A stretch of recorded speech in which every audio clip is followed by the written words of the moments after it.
Alright guys, welcome back to some more The Great Ace Attorney Chronicles. So let me tell you, after that little outburst from Mr. McGilpin, I don't know what to think anymore. Like, he was pretty chill up until a certain point, and now he makes me very, I don't know, I'm questioning him now.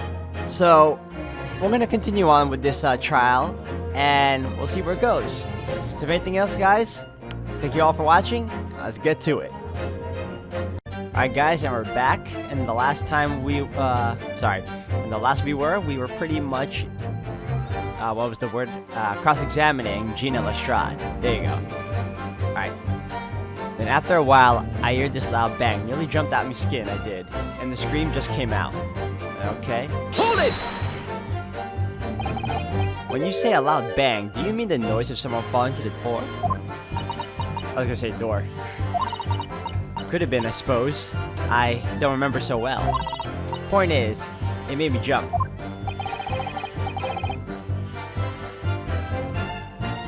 And you let out a scream involuntarily? That's right. And then I felt the cushion over me.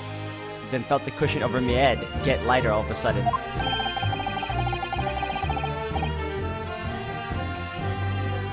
Presumably when the defendant got up in order to help the victim, yes?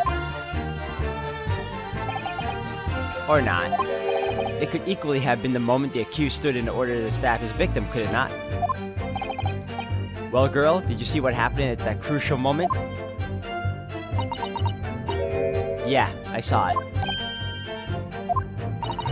I pushed up the cushion and at a quick butcher's while I had the chance, didn't I? The Irishman was sitting up the bloke what had fallen on the floor on the seat opposite. That matches Mr. McGilden's account, of course. But then, the fella suddenly turns around and looks right at me. I sunk back down again, but it was too late by then. I should never risk looking. It's because of that swell found me. It did help me get away my mind. Oh, get away mine. So, oh man. Hold it! And when Mr. McGilden discovered you, he pulled you out from your hiding place? I was scared stiff, I was. He dragged me out and sat me down in the seat and all. Next to the victim, Mr. Mason? Yeah, the bloke had a knife in his guts. He was still bleeding. Then the carriage lurched a bit and he ended up falling onto me.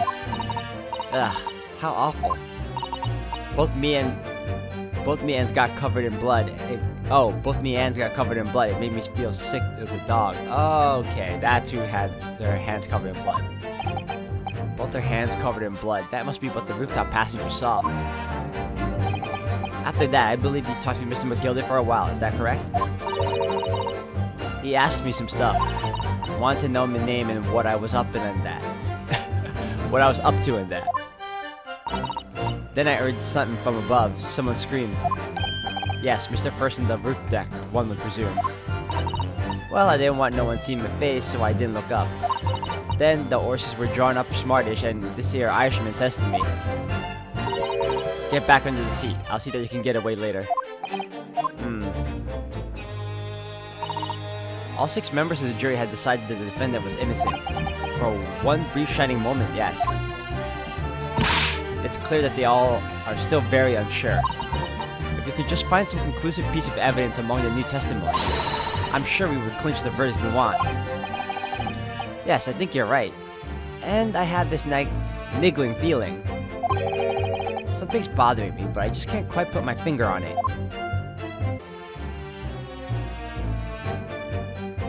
Hold it!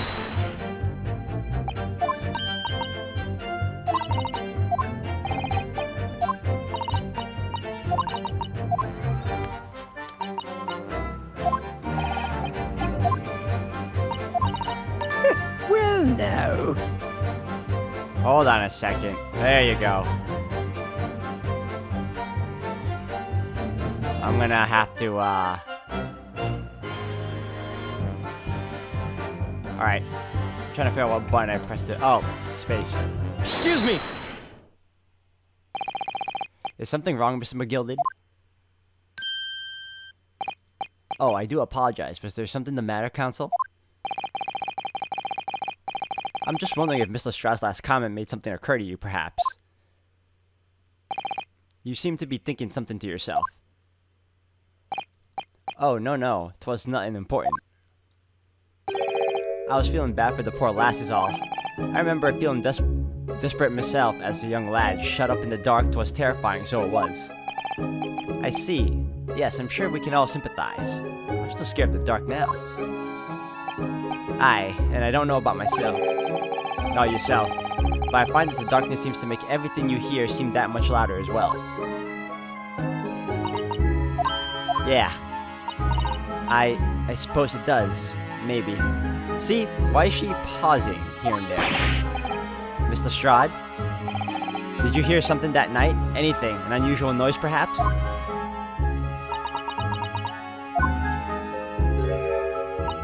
Nah, not really.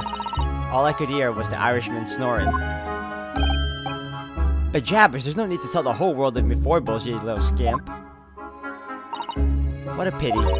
If only Miss Lestrade had heard something, it might have given us a vital new clue. Yes. What should we make of this last statement of hers? Could be insignificant, but could also be profoundly important. My lord, I believe the statement just made by the witness is profoundly important. Profoundly important, but all she said was that she heard nothing. Yes, which is profoundly important point. I'm almost sure of it. I'm almost sure that I don't understand the inner workings of your Eastern Mind Council. Nevertheless. Miss Gina Lestrade, you will supplement your formal testimony by repeating the last statement, please. What supplement? What are you on about? Don't give me all your fancy talk. I know what you're trying to do. Well, it won't work on me. That's right, insult the judge. Oh, he's a good move. I was straining my ears to work out what was going on, but all I could hear was snoring. Hold it! So you were straining to hear what was happening the entire time, since the moment you hid yourself? Not exactly, no. Sorry. Well, there was no one in the cabin to start with. I could just push the cushion up and have a butcher's to see what was what. But then, when I saw this swell getting on, I got my head down so he didn't notice me. And Mr. McGill had found the seat under which you were hiding, correct? Yeah. Would you Adam and Eve it, eh? What a mug. So then all I could do was listen. I was waiting to jump out of there as soon as I heard him leave, see?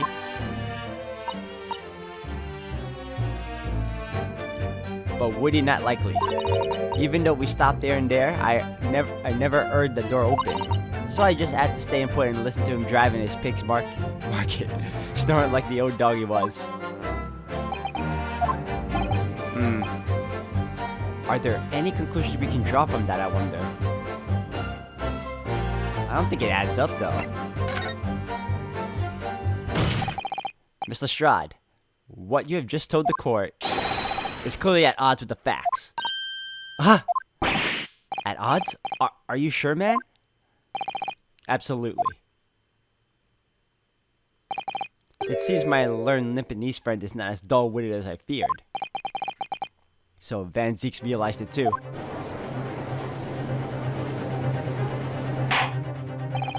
Counsel, I must insist that you bolster your claim with evidence, or some complicit party's name at the very least. Yes, my lord. I expect you to demonstrate this alleged contradiction to the court. According to Miss Lestrade, while she was hiding in the omnibus that night, she heard nothing but the sound of Mr. McGilden snoring. But think, Villanosky, think. Well, that's a double slap right there. He's ready. There's something else she should have heard.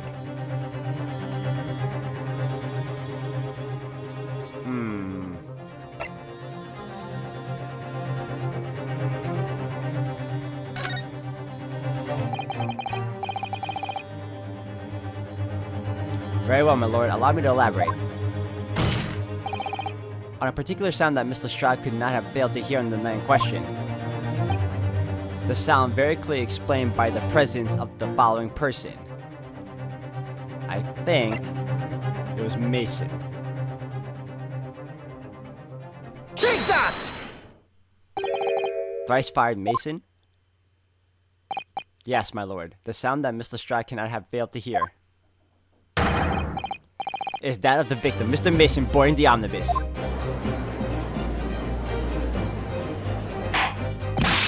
Order! Order! Explain your reasoning, counsel. Mr. Strahd, allow me to confirm something.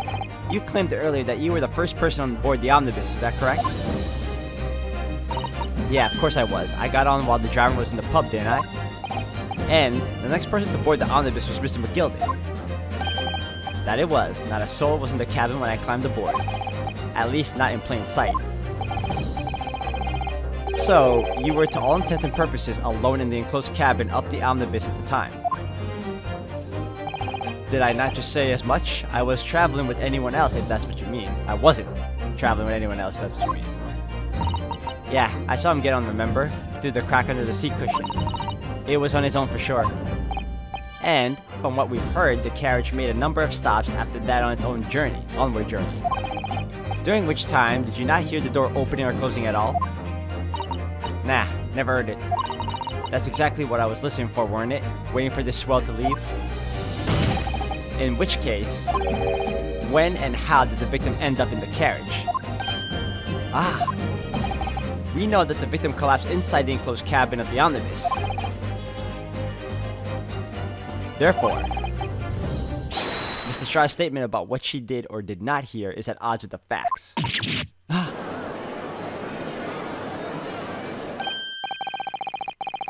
Yes, the petty thief statement was clearly flawed.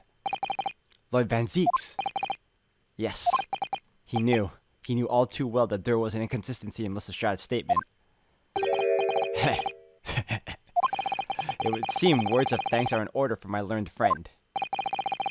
What are you talking about? You have demonstrated matters impeccably. This witness and her colorful statements are entirely unreliable. Her words are convenient untruths, nothing more.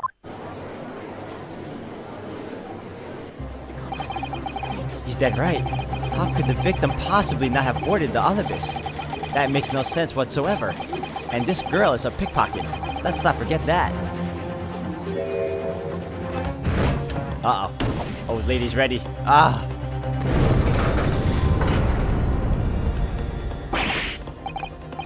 She didn't even say anything. I didn't want to judge the dear little mite just because she has some rather naughty ways.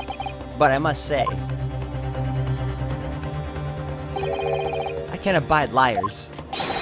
And neither can I. Oh, Mr. Foreman. I didn't want to judge the girl just because she has some less than salubrious ways. But I must say, I cannot abide liars. Oh, this is going smoothly again. Oh my gosh. Mr. Naruhodo, that's 5 jury members leaning towards guilty. There you go, this stupid chalice. Well, your consideration for others is refreshing, my Nipponese friend. To the considerable troubles you have spared me.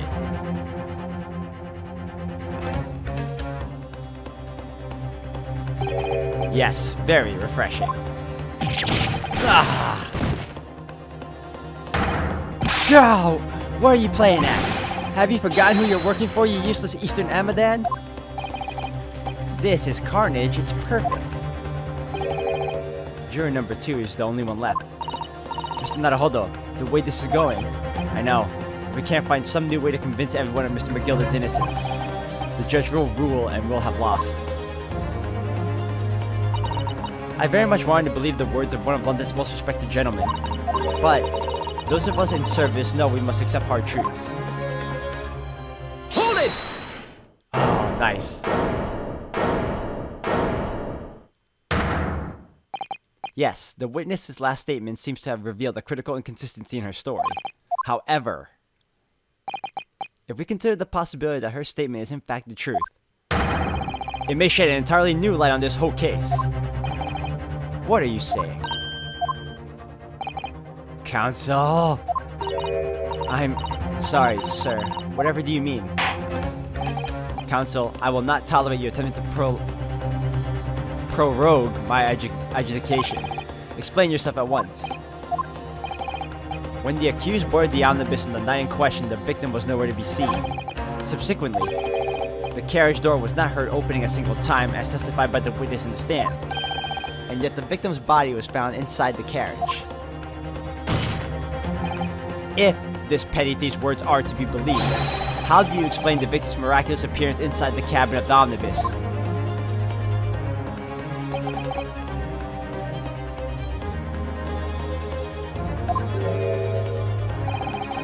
There's only one way to explain how the victim came to be inside the carriage.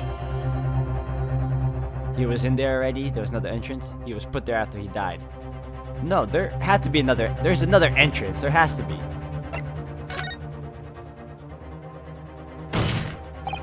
If the door wasn't opened even once, the only explanation is that the victim entered the enclosed cabin some other way. Objection! I wonder what new fantasy you would come up with in your blind panic. But behold, the omnibus is here for all to see. Only one side of the enclosed cabin is furnished with a door, the other has only windows. Fixed windows which cannot possibly open. In short, there is no entrance to the cabin other than the door. Objection! But there could be. There's one possibility you haven't even considered. Oh, really? Yes, one other way inside that isn't the door. Another opening, the use of which allowed the victim to appear inside the enclosed cabin. Alright, counsel. The defense will identify the location for the court. Oh, time for us to go.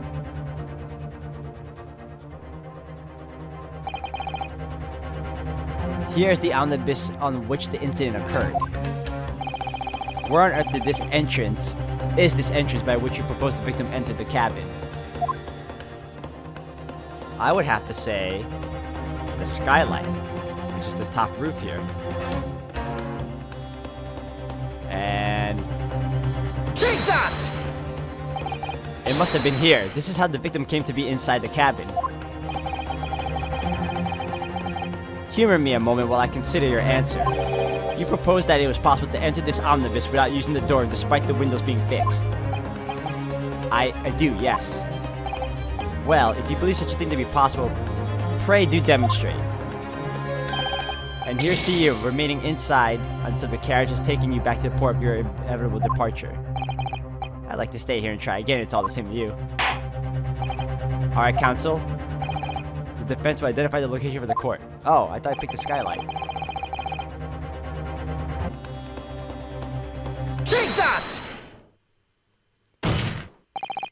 The answer's obvious. It can only have been the Skylight. Oh, wow. Okay, I thought I pointed to the Skylight the first time. I say, the Skylight? Objection! Your ludicrous proposal almost has me lost for words. However, Objection! the Skylight may well be large enough for someone to pass through. Objection! So you claim, but do you have a shred of evidence to support your addled brain theory? Both Mr. McGilded and Miss Lestrade said the same in their testimonies. They each claimed to have heard a loud thud such as the noise made by someone falling to the floor. Yes, which has already been explained, as the sound of the victim falling from his seat having been assaulted with the dagger. Yes, it has, but would a man slipping from the seat onto the floor really have made such a loud noise as the witness has described? A noise loud enough to cause Miss Lestrade to let out an involuntary cry, in fact? Good gracious! Perhaps, in fact, that was the moment that the victim made his entrance into the cabin. No, let me rephrase that. The victim didn't enter the cabin as such. He fell into it. Objection! You're now suggesting that the victim fell from the Skylight into the cabin? That's simply impossible. How can you be so sure? Because if the victim had fallen inside to the Skylight as you say, the passengers on the roof deck would have seen it happen. And yet, not one person made mention of such events in their testimony. Well, yes, that's true, but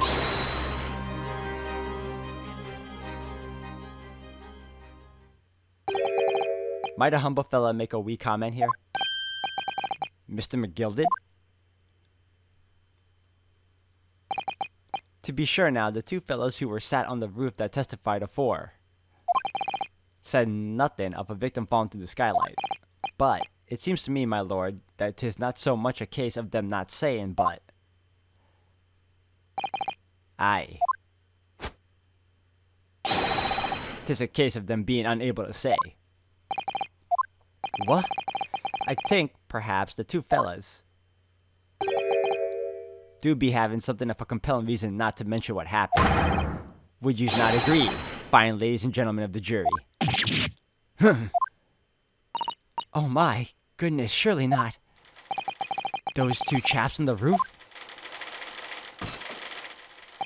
You mean the ones who stuck that knife in the man were... Ah!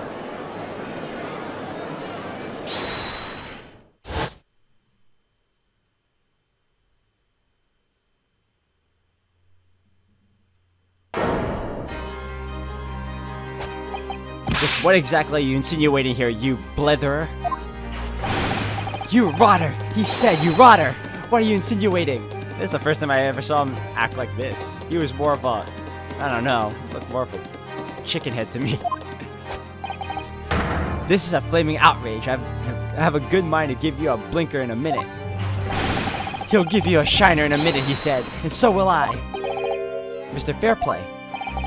You're effectively accusing me, a city gentleman and a well-respected banker. And me, a very angry hatter. Suggesting that someone like me could have stabbed that man in the guts, it's a disgrace, it's scandalous, it's... I protest. I protest in the strongest possible terms. That's right, I protest too about you, you rotten scoundrel.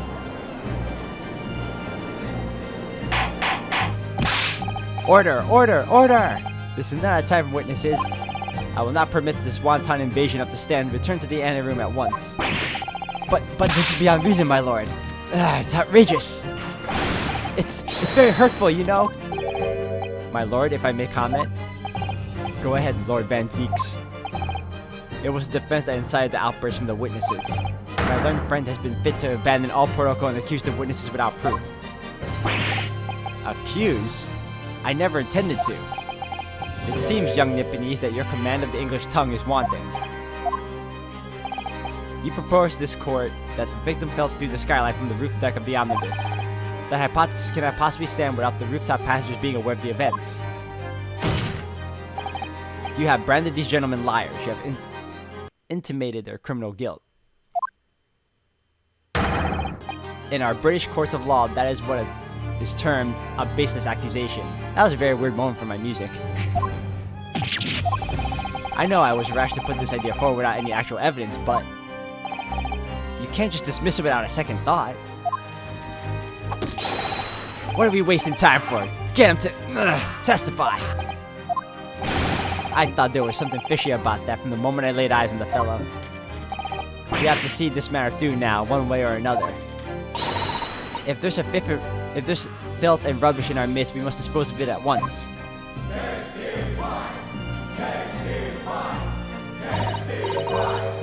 What's happening, Mr. Naruhodo? The spectators in the public gallery they're in a complete frenzy.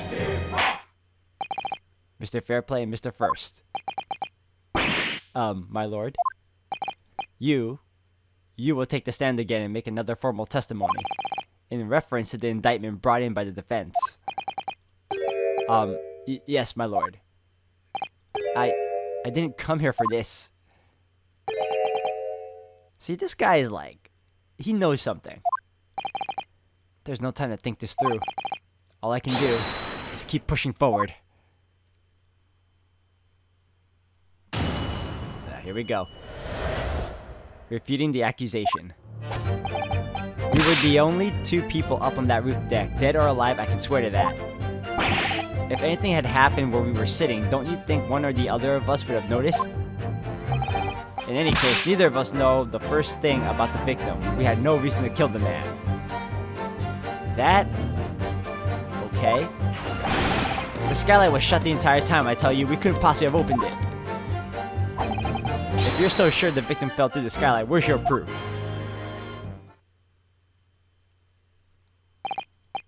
I must say that on listening to this testimony, it is somewhat hard to imagine how either witness could have performed any malevolent act on this open rooftop deck without the other noticing Fourthly, that's right, you see. We're innocent, I tell you. Although logically, of course, the argument falls down if the two of you were in collusion with one another. What? According to investigations by Scotland Yard, the two witnesses share no common dealing. Ha! Well, I don't trust coppers any more than I trust the stinking witch. Something doesn't feel right here. The trial is going in our favor, really. So why do I feel so uneasy? Counsel for the defense, over to you. Your cross-examination, please? Oh, yes, my lord.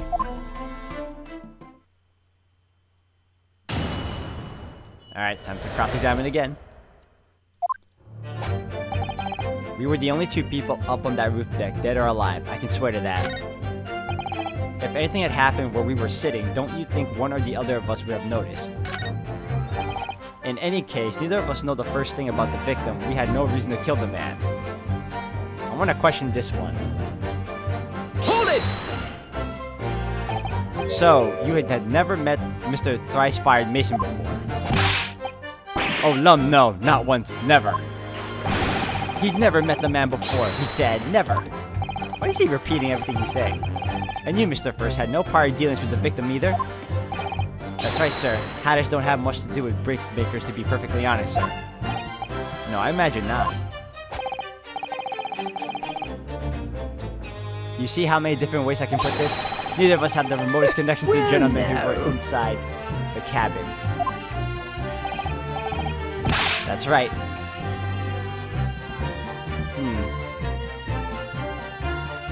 That is about the motive we had. Why is this thing here? Hold on a second. Uh-huh.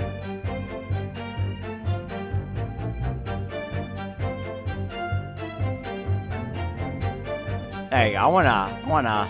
What is going on with this guy? Excuse me! Mr. McGilded? Yes, counsel? What can I be doing for you? Did the witness's last statement give you a pause for thought somehow?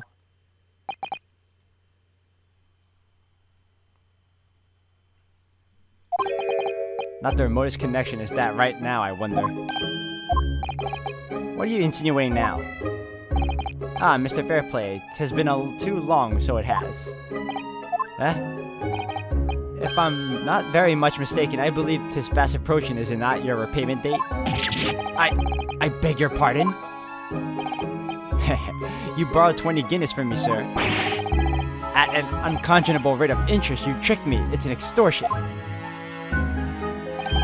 Well now, is that a touch of begrudgery, is it? The sort of begrudgery that might motivate a fellow to pass his crimes off on another? See, this is again, like he's manipulating. I don't... Ah! And, young Mr. Furst? Me, sir? What do you want with me, sir? You do be making hats for a living, do you not? And their top hats lying about on your head, is that one of your own creations, is it? Oh, well, I'm still just an apprentice, you understand. I'm learning to find the perfect fit for whatever fine gents walk through the door. The perfect fit, is it? Well, 'tis a very distinctive design, so it is. Many customers like it, I tell you. They like a distinctive touch. Customers. Such as Thrice-Fired Mason? There was a photographic print of the victim submitted as evidence before, my lord.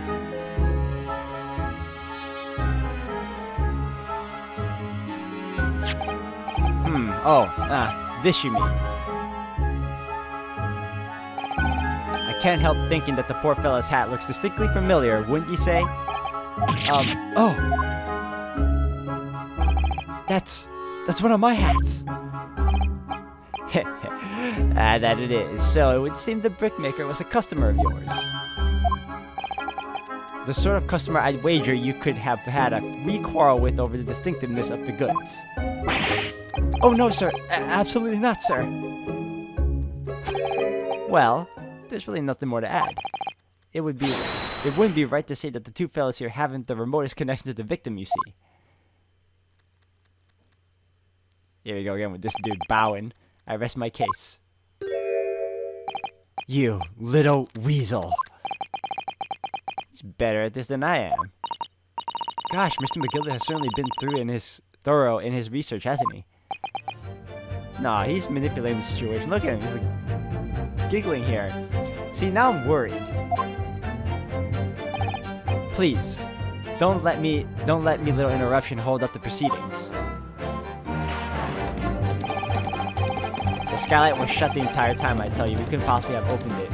Alright guys, I'm gonna have to end the video here for today. Thank you all for watching. Until the next one.